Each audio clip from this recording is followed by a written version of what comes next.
UV method.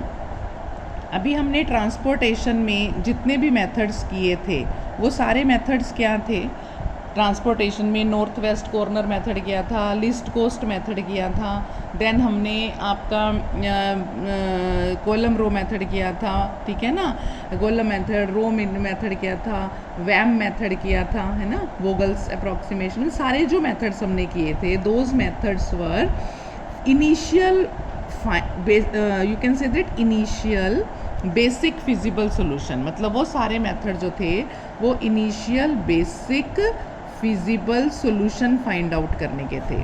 Initial basic feasible solution find out करना था bye, चाहे वो नॉर्थ वेस्ट कॉर्नर मेथड था, चाहे वो वीएम मेथड था, चाहे कॉलम रो था, जितने भी मेथड, लिस्ट कोस्ट मेथड था, एलसीएम, है ना, जितने भी मेथड मैंने आपको कराए थे वो सारे मेथड ट्रांसपोर्टेशन के थे। ट्रांसपोर्टेशन के किस लिए थे? Finding the initial basic feasible solution. So transportation is also a special type of linear programming problem, ठीक है। एलपीपी की स्पेशल टाइप है ट्रांसपोर्टेशन, जिसके हमने इनिशियल, देखो जब इनिशियल बेसिक फिजिबल सॉल्यूशन हम फाइंड आउट कर लेते हैं ना, तब हम उसकी ऑप्टिमैलिटी चेक करते हैं, तब हम उसकी ऑप्टिमैलिटी चेक करते हैं कि whether that solution is optimal और नॉट। उसका हमारे कोर्स में एक मेथड है, दैट इज यूवी मेथड। इस यूवी मेथड को मोदी मेथड भी कहते हैं, MODI, मोदी मेथड भी कहते हैं, और यूवी मेथड मतलब आपने स्टार्टिंग से किसी भी ट्रांसपोर्टेशन का सॉल्यूशन फाइंड आउट करना है तो वो है उसका initial basic feasible solution find out करना। वो फाइंड आउट करने के तो बहुत सारे तरीके हैं, नॉर्थ वेस्ट कॉर्नर है, ठीक है, एलसीएम है, वैम है, कॉलम रो है, सारे वो मेथड मैंने आपको करा दिए। अब वो सॉल्यूशन फाइंड आउट हो गया तो वो क्या ऑप्टिमल है या नहीं है? ऑप्टिमैलिटी का मतलब है कि जो कॉस्ट आ रही है ट्रांसपोर्टेशन वो मिनिमम है या नहीं है, उसकी ऑप्टिमैलिटी चेक करनी है कि वो ऑप्टिमल सॉल्यूशन वही है या उससे आगे भी उसे मॉडिफाइड किया जा सकता है। तो ये प्रॉब्लम जो है वो यूवी मेथड से सॉल्व होती है। सो यूवी मेथड हम तभी कर सकते हैं जब पहले आप उसका initial basic feasible solution find out करो, यानी कि दो फेस हो गए इसके भी। पहले कोई भी प्रॉब्लम है उसका initial basic feasible solution find out करो, फिर उसकी ऑप्टिमैलिटी चेक करो यूवी मेथड से। So let's have an problem कि उसका कोई भी प्रॉब्लम आप लो, चाहे मान लो मैं कोई प्रॉब्लम ले रही हूँ जिसमें हमारे को डेस्टिनेशन दिए हुए हैं और सोर्सेज भी दिए हुए हैं, ठीक है। मेरे पास मान लो 4 डेस्टिनेशन है ना, और 3 मेरे पास सोर्सेज हैं, राइट। तो अगर मेरे पास 4 डेस्टिनेशन और 3 सोर्सेज हैं, ठीक है, तो आपके पास मीन्स जो जितनी डिमांड और जितनी सप्लाई है वो भी दी हुई होगी ना हमें, ठीक है। आपके पास ये डिमांड भी है कितनी है, और आपके पास जो है वो सप्लाई भी है कि आपको सप्लाई कितनी मेंशन है, राइट।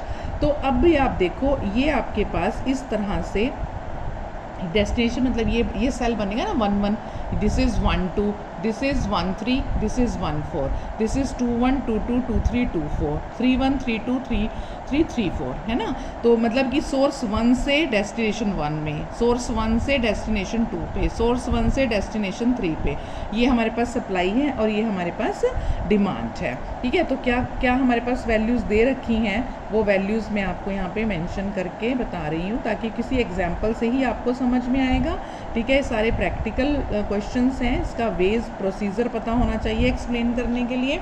तो ये आपके पास मान लो प्रॉब्लम है जिसकी सप्लाई 250, 350 और 450, ठीक है। तो ये चीज़ है आपके पास, राइट। एक चीज़ आपने हमेशा ध्यान देनी है जब भी initial basic feasible solution find out करना है कि ये प्रॉब्लम बैलेंस है या नहीं है। बैलेंस का मतलब जितनी सप्लाई है वो पूरी डिमांड के इक्वल है या नहीं है। Supply should be equal to demand, ये ट्रांसपोर्टेशन के असम्पशंस में हमने किया था। अब देख लो आप 200 + 300 + 350 + 150 कितना हुआ, इन सबको 1000। तो इधर देखो 250 + 350 + 450 कितना हुआ 1000, यानी कि ये और ये जो है सारा जो यहाँ पे आपका अगर दोनों को चेक करते हो तो दिस इज़ 1000, यानी कि all supply is equal to the all demand, it is balanced. If it is balanced then हम जो है इसका सॉल्यूशन फाइंड आउट कर सकते हैं जितने भी हमने मेथड किए हैं किसी भी मेथड से। अच्छा, अगर ये बैलेंस ना हो तो क्या करेंगे, if it is not balanced then first we make it balanced by adding the dummy rows and dummy columns, ठीक है, ताकि ये बैलेंस हो सके, लेकिन अभी यहाँ हमारे को ज़रूरत नहीं है, इट इज़ बैलेंस्ड। सो हम फाइंड आउट करेंगे इसका सोल्यूशन। सपोज मैंने इसका सोल्यूशन नॉर्थ वेस्ट से मेथड से फाइंड आउट किया। नॉर्थ वेस्ट मतलब नॉर्थ वेस्ट कॉर्नर से फाइंड आउट करते हैं। जैसे इधर 200 है, इधर 250 है, तो मैंने यहाँ पर 200 दे दिया, यही था ना। तो ये कंप्लीट हो गया। अब इधर 50 बचा, 50 बचा, तो अब इधर देखो आप 50 और इधर 300 अभी डिमांड है, 50 सप्लाई है, तो मैं फिर इधर से इधर मूव कर दूंगी, इधर 50 बचा। यही था, मैं जल्दी से कर रही हूँ क्योंकि ये मेथड हमने पहले किया हुआ है। इधर 50 बचा, तो यानी ये भी कंप्लीट हो गया। अब ये कंप्लीट हो गया तो हम अब नीचे मूव करेंगे, नीचे मूव करेंगे तो डिमांड है 300 की, और इधर कितना है, यहाँ पर आपके पास कितना है 350, ठीक है। लेकिन अभी 50 यहाँ पर आपने दे दिया ना, इधर से 50 यहाँ दे दिया, तो 250 बचा। तो यहाँ पे हम कितना दे सकते हैं 250 यहाँ दे दिया, तो यहाँ पे कितना बचा 300 गया, यहाँ 250 बचा, तो यहाँ कितना रह गया 100। ये 100 फिर हमने इधर दे दिया, 100 यहाँ दे दिया, तो यहाँ 250 बचा। तो अब आप देखो कि 250 यहाँ पे है हमारे पास, तो अब 250 100 यहाँ हमने दे दिया ना, 50 हमारे पास ये है, तो ये 350 है। तो यहाँ पे कितना दिया, जहाँ पर कितना जाएगा 200 यहाँ गया, तो यहाँ कितना बचा 150, ठीक है। इस तरह से आप नॉर्थ वेस्ट कॉर्नर से जैसे भी आपका मैंने समझाया हुआ है उसे कंप्लीट आराम से कर लेना। पूरी डिमांड और पूरी सप्लाई फुलफिल होनी चाहिए। तो आप देखोगे कि जो कॉस्ट मैंने लगाई उस हिसाब से कितना आया, 200 × 3 प्लस 50 × 1, ऐसे ही करते हैं ना हम कॉस्ट जो निकालते हैं, प्लस 250 × 6 है ना, प्लस 100 × 5 प्लस 250 × 3 है ना, प्लस 150 × 2 प्लस 150 × 2, तो ये आपके पास कितना आया 3700, ठीक है। ये आपके पास ट्रांसपोर्टेशन कॉस्ट आ गई। This is total cost. ये तो हमें पहले भी आता था कि किसी भी ट्रांसपोर्टेशन को हमने नॉर्थ वेस्ट से निकाल लिया। जब नॉर्थ वेस्ट से निकाल लिया तो ये ऑप्टिमम है या नहीं है, इसकी ऑप्टिमैलिटी चेक करने के लिए हमें जो है मेथड जो है वो फाइंड लगाना है, दैट इज़ यूवी मेथड। क्या मेथड लगाना है, यूवी मेथड, ठीक है। अब यूवी मेथड कैसे लगेगा उसको हम चेक करने के लिए मैं आपको दोबारा से बता के, ठीक है, फर्स्ट फेज कंप्लीट हो गया कि हमने ट्रांसपोर्टेशन कॉस्ट निकाल ली। नाउ इट इज़ ऑप्टिमल और not, this is checked by the UV method, ठीक है। यूवी मेथड में हम क्या करते हैं, जो रिज़ल्ट हमारे पास आया है, ये हमारे पास ये मैट्रिक्स थी। यूवी मेथड में हमने क्या करना है, ये हमारे पास थी, आपके पास 4 रोज़ थी, 1 2 3 4 रोज़ थी हमारे पास और 3 कॉलम्स थे, ठीक है। अब यहाँ पर आप देख लो कि यहाँ पे क्या है आपके पास U1 U2 U3 V1 V2 V3 V4, ठीक है। अब यहाँ पे आपके पास क्या है 3 1 7 4 2 6 5 9 8 3 3 2, ठीक है। अब आप यहाँ पे देखो कैसे लगाना है आपने, ये मैंने जो U1 U2 क्या लगाया कि हम U1 U वैल्यूज़ और V वैल्यूज़ असाइन करेंगे इस मैट्रिक्स में, ठीक है। वो जो हमने कॉस्ट निकाली है वो हम यहाँ रख देंगे। दिस इज़ कितनी थी ये 200, यहाँ पे कितनी थी 50, यहाँ पे कितनी असाइन की थी 250, यहाँ पे कितनी असाइन की थी हमने 100, और यहाँ कितनी थी 200, और यहाँ कितनी थी 150, ठीक है, ठीक है। अब हम वैल्यूज़ असाइन करेंगे, कॉलम्स को V वैल्यूज़ और रोज़ को U वैल्यूज़, ठीक है। अब ये U V वैल्यूज़ कैसे असाइन होती हैं, देखो ये हमने सीखना है इस मेथड में, क्योंकि हमें ऑप्टिमैलिटी चेक करनी है। तो U V वैल्यू असाइन करते हैं, उसको हम इस फार्मूला से असाइन करते हैं। देखो फार्मूला है UI plus VJ is equal to CIJ, UI plus VJ is equal to CIJ। UI plus VJ is equal to CIJ मतलब, अब ध्यान से देखो CIJ ये वैल्यू मान लो मैं इस कॉलम की बात, क्योंकि एक चीज़ आपने और देखनी है कितने एलोकेटेड सेल्स हैं, कितने एलोकेटेड सेल्स हैं 1 2 3 4 5 6। Allocated cell must be equal to M plus N minus 1, यानी M है आपके पास रोज़, 3 रोज़ प्लस आपके पास कॉलम कितने हैं 4 minus 1, 3 plus 4 7 minus 1 6 allocated cell होने चाहिए। तो 6 एलोकेटेड सेल हैं हमारे पास, यस 1 2 3 4 5 6 है ना। तो ये तो हम प्रोसीड कर सकते हैं यूवी वैल्यूज़ के लिए, ठीक है। ये चीज़ आपने ध्यान रखनी है। Allocated cell should be number of rows plus number of columns -1। तो 3 + 4 - 6 तो 6 हैं एलोकेटेड। देखो इसमें एलोकेशन है, इसमें एलोकेशन है, इसमें एलोकेशन है, इसमें एलोकेशन है, इसमें है, इसमें है।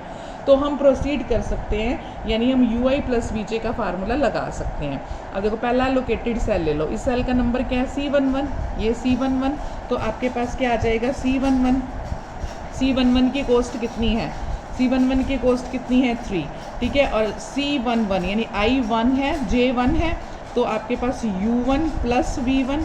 आप देखो हमेशा ऑलवेज टेक U1 एज 0। सबसे पहले जब भी स्टार्ट करना है U1 को हमेशा 0 ले लो, ठीक है। तो U1 0 हो गया प्लस V1, यानी कि V1 = 3। V1 की वैल्यू आपके पास 3 आ गई, ठीक है। अब आपने दूसरा एलोकेटेड सेल लिया। दूसरा एलोकेटेड सेल कौन सा लिया अब हमने, दिस C12, ठीक है। C12 का क्या मतलब हुआ, U1 + V2, U1 + V2, यही फार्मूला लगाना है ना। तो U1 + V2, U1 अभी हमारे पास कितना है 0 है, और V2 कितना है, V2 कितना है नहीं पता, ठीक है। C12 हमें पता है 1, C12 कितना है 1, तो V2 कितना आ गया 1, C12 1 है ना, तो V2 कितना आ गया 1। इसी तरह से नेक्स्ट एलोकेटेड सेल क्या है C22 निकाल लो, U2 + V2, ठीक है। अब C22 की कॉस्ट कितनी है 6, U2 + V2 अभी हमने निकाला 1, तो क्या हो गया U2 = 6 - 1 = 5, यानी U1 हमने 0 लिया था, U2 हमारे पास 5 आ गया, ठीक है। U2 5 आ गया। इसी तरह से आप सारी वैल्यूज़ निकाल लो। फिर नेक्स्ट किसकी निकाल लोगे, नेक्स्ट वैल्यू C23 की, नेक्स्ट वैल्यू C33 की, नेक्स्ट वैल्यू C34 की, ठीक है। सारी वैल्यूज़ आपने निकाल लेनी है। जब आप सारी वैल्यूज़ निकाल लेंगे फिर आप क्या करोगे, सारी वैल्यूज़ निकाल के, अब देखो सारी वैल्यूज़ जब मेरी आ जाएंगी ना, तो आपके पास ये वैल्यूज़ आ जाएंगी। U1 की वैल्यू आएगी, नोट कर लो, U1 की आएगी 0, U2 की आएगी 5, U3 की आएगी 3, V1 की आएगी 3, V2 की आएगी 1, और V3 की आएगी 0, ठीक है। इस तरह सारी वैल्यू फाइंड आउट कर लेनी है। ये एलोकेटेड सेल के लिए था। जब आप एलोकेटेड सेल के लिए सारी वैल्यूज़ फाइंड आउट कर लेते हैं, फिर हम करेंगे find out non allocated cell के लिए penalties. Will find the penalties for the non allocated cell, ठीक है। अब नॉन एलोकेटेड सेल के लिए पेनल्टीज़ फाइंड आउट करने का फार्मूला है Pij = UI + Vj - Cij, ठीक है। अब नॉन एलोकेटेड सेल के लिए penalties find out. Non allocated cell क्या है बताओ, इसमें नॉन एलोकेटेड सेल कौन सा है, ये सेल है, ये सेल है, ये सेल है, ये सेल है, ये सेल है, ये सेल है। यानी कि नॉन एलोकेटेड सेल के नंबर हम देखें तो C13 C14 है ना, C13 C14। और कौन सा नॉन एलोकेटेड सेल है, ये वाला नॉन एलोकेटेड सेल है C21 C24 C21 C24। फिर नॉन एलोकेटेड कौन सा है C31 C32 C31 C32, ठीक है। अब इनकी पेनल्टीज़ फाइंड आउट करनी है। देखो कैसे, अब आपने पेनल्टी फाइंड आउट करनी है जैसे C13, ठीक है। अब C13 की कॉस्ट कितनी है 7, ठीक है। तो यहाँ पे क्या है C13 7, तो आप यहाँ पे देखो इसको निकालोगे 7 माइनस ये क्या हुआ VJ क्या हुआ, मतलब C13 की हम बात कर रहे हैं अगर पेनल्टी की, तो वो बनेगी U1 + V3 - C13, यही बनेगी ना।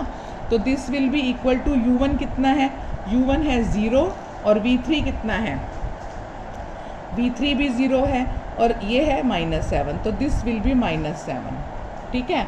इसी तरह से C14 अगर हम निकालेंगे तो आपके पास C14 0 -1 -4 -1 -4 -5 आएगी। फिर C21 निकालेंगे 5 + 3 - 2, this will B 8 - 2 6। C24 5 - 1 -9 -5। C31 3 + 3 -8 is equal to -2 और C32 3 + 1 -3 इज इक्वल टू 1। तो अगर हमने अब देखना है कि ये जितनी पेनल्टीज़ हमारे पास आई हैं, ये पेनल्टीज़ क्या सारी की सारी आपके पास लेस देन 0 हैं या 0 हैं, तब तो हम प्रोसीजर स्टॉप कर देंगे। अगर ये लेस देन 0 या 0 नहीं है, कोई भी पॉजिटिव वैल्यू है, आप देखो 2 पॉजिटिव वैल्यू आ गई पेनल्टी की, 6 और 1। अगर 6 और 1 दो 0 वैल्यूज़ आ गई हैं तो आप इसमें से मैक्सिमम वैल्यू लोगे। जो मैक्सिमम वैल्यू है वो कौन सी है? 6, ठीक है, 6 को लोगे। अगर 6 है, 6 कौन से सेल में है? 6 देखो कौन से सेल में है? 2 1 में, तो यहाँ पे आप डॉट लगा दोगे, ठीक है, यहाँ पे आप डॉट लगा दोगे। यहाँ डॉट लगा दिया तो इसको हम बोलेंगे this is the new basic cell. तो न्यू बेसिक सेल से हम एक लूप बनाएंगे एलोकेटेड सेल्स की तरफ। अब एलोकेटेड सेल्स कहाँ हैं हमारे?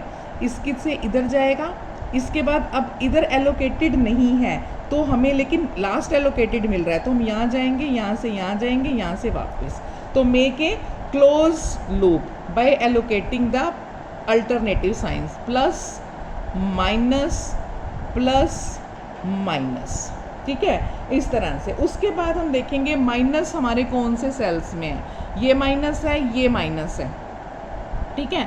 माइनस माइनस हम देखेंगे तो हमारे को पता चलेगा कि हमने ये देखो ये हमने गलत लूप बनाया ना। ये लूप हमारे पास, क्योंकि हमने यहाँ से स्टार्ट, ये लूप नहीं बन सकता क्योंकि ये तो नॉन एलोकेटेड था, ये नॉन एलोकेटेड था, ये गलत है लूप। लूप क्या होना चाहिए? सभी एलोकेटेड सेल का। फिर मैंने ये गलत बनाया, तो इसको क्या करेंगे हम? ये बेसिक सेल था मेरा, 6 पॉजिटिव वैल्यू, यहाँ से अब आप देखो यहाँ से किस तरफ जाएंगे हम, क्योंकि एलोकेशन जहाँ जहाँ है वहाँ वहाँ आप इसमें जाएंगे एलोकेटेड सेल्स की तरफ, ठीक है। पॉजिटिव से लेके जहाँ जहाँ आपके पास एलोकेशंस आई हैं, एलोकेशंस आप दोबारा से देख लो अपनी इसमें कि कहाँ कहाँ आपके पास एलोकेशंस हैं।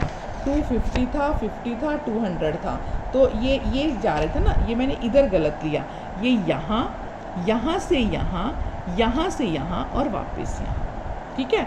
तो ये एलोकेटेड। तो जो नेगेटिव सेल्स हैं आपके पास, अब देखो नेगेटिव कहाँ है? ये पॉजिटिव, ये पॉजिटिव आपके पास जहाँ से आपने स्टार्ट किया है, पॉजिटिव फिर नेगेटिव फिर पॉजिटिव फिर नेगेटिव, ठीक है।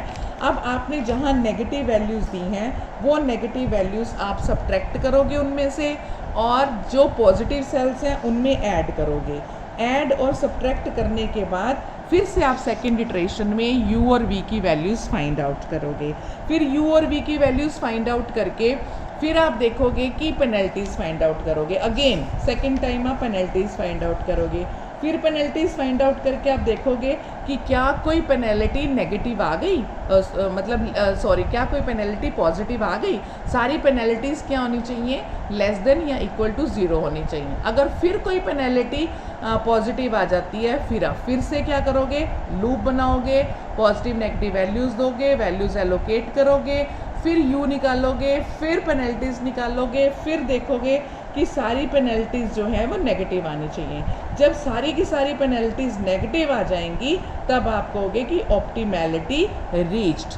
अदरवाइज़ आप बार बार uv की वैल्यूज़ फाइंड आउट करते रहोगे, पेनल्टीज़ की वैल्यूज़ फाइंड आउट करते रहोगे until unless optimality will reach. When optimality will reach, कब? जब सारी पेनल्टीज़ आपके पास नेगेटिव आ जाएंगी, ठीक है। Then you will stop the procedure और फिर टोटल कॉस्ट आप फाइंड आउट कर लेना। जितने एलोकेटेड सेल्स आपके पास उस वक्त आएंगे उनको मल्टीप्लाई करके आप देखोगे 3700 कॉस्ट जो है वो इनिशियल बेसिक में आई थी। और जब आप ऑप्टिमैलिटी इस तरह से यूवी की वैल्यूज़ फाइंड आउट करते हुए पेनल्टीज़ फाइंड आउट करके करेंगे तो आपके पास कॉस्ट जो आएगी वो 2450 आएगी, ठीक है। तो ये सारी इटरेशंस कंप्लीट करनी है जिस तरह से मैंने आपको फार्मूला बताया है। uv की वैल्यू u और v की वैल्यूज़ इस फार्मूला से फाइंड आउट करनी और पेनल्टीज़ की वैल्यू इससे फाइंड आउट करनी, और जब तक और फिर लूप बनाना, वैल्यूज़ असाइन करनी। जब सारी की सारी वैल्यूज़ मतलब पेनल्टी की वैल्यूज़ नेगेटिव आ जाएंगी तब आपने स्टॉप कर देना है और टोटल कॉस्ट निकाल लेनी है, ठीक है। इसको पूरे प्रोसीजर को कंप्लीट कर लेना है। कोई डाउट होगा, कोई भी क्वेरी होगी आप पूछोगे, इस पूरे एग्जाम्पल को, पूरी प्रॉब्लम को सॉल्व करना है। ठीक है। यूवी की वैल्यूज़ और पेनल्टीज़ की वैल्यू फाइंड आउट करते हुए आप जो है ऑप्टिमैलिटी पे रीच करेंगे। 2 फेस में होगी, पहले इनिशियल बेसिक, कोई भी प्रॉब्लम ले लेना, चाहे ये चाहे कोई और, दोनों प्रॉब्लम्स कंप्लीट करनी है दोनों फेसेस में। First initial basic visible solution find out करना और देन यूवी मेथड अप्लाई करना ऑप्टिमैलिटी चेक करने के लिए।